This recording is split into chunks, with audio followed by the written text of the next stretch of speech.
Bakal calon wakil gubernur Sumatera Selatan Anita Nuringhati yang ditemui beberapa waktu lalu menegaskan akan ada suatu partai lagi mendukung pasangan mata hati ini di Pilkada Sumsel mendatang. Namun Anita Nuringhati masih merahasiakan partai tersebut.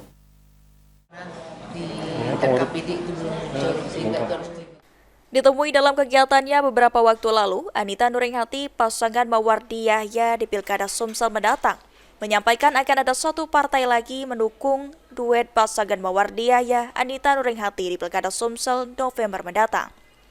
Namun disinggung partai yang akan mendukung Anita Nuringhati yang juga mendukung Ketua Harian DPD Partai Golkar Sumsel ini masih merahasiakan partainya.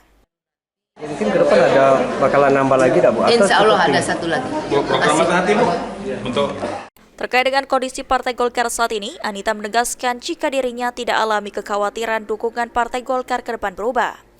Karena keputusan Partai Golkar yang mendukung pasangan mata hati ialah putusan tim Pilkada Partai Golkar.